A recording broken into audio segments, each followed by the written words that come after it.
இலங்கையில் இருந்து தனுஷ்கோடிக்கு கடல் வழியாக நீந்தி சாதனை படைத்த சிறுவர் சிறுமிகள் உட்பட 12 பேருக்கு உற்சாக வரவேற்பு. மகாராஷ்டிரா மாநிலம் தானே பகுதியில் செயல்பட்டு வரும் ராம்சேது திறந்த நீர் நீச்சல் அறக்கட்டளை சேர்ந்த சிறுவர் சிறுமிகள் உட்பட 12 நீச்சல் வீராங்கனைகள் இலங்கை மற்றும் இந்தியா இரு நாடுகளின் அனுமதி பெற்று இலங்கை தலைமன்னாரிலிருந்து ராமேஸ்வரம் தனுஷ்கோடி வரை உள்ள சுமார் 30 கிலோமீட்டர் தொலைவிலான பாக்சலசந்தி கடல் பரப்பினை சிறுவர் சிறுமிகள் உட்பட 12 நீச்சல் வீராங்கனைகள் கடந்த 4ஆம் தேதி சனிக்கிழமை காலை 6:30 மணிக்கு இலங்கை தலைமுன்னாரிலிருந்து தொடங்கி அன்று மாலை 4:40 மணி அளவில் தொடர் ஓட்ட முறையில் நீந்தி தனுஷ்கோடி அரிச்சல் முனையை வந்தடைந்தனர்.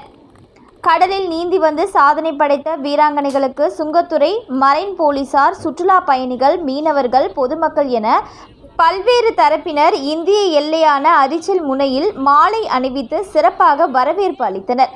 இந்த நீச்சல் தொடர் ஓட்டம் முறைக்கு இலங்கை தூதரகம் மற்றும் இந்திய தூதரகம், பாதுகாப்புத்துறை அமைச்சகம் ஆகியோர் முழு ஒத்துழைப்பு தந்தது வரவேற்புக்குரியதாகும்.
மேடம் போடுங்க மேடம்.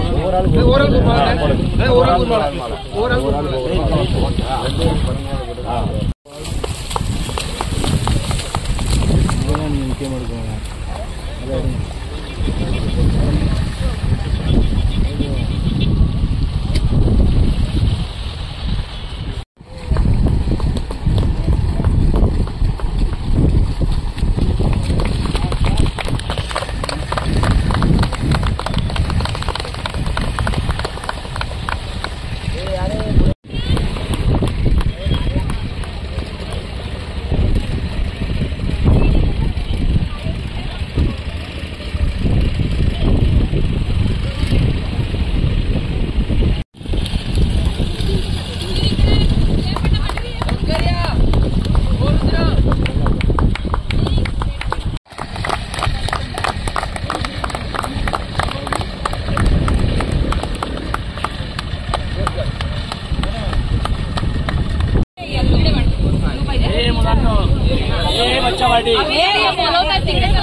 शार्दुल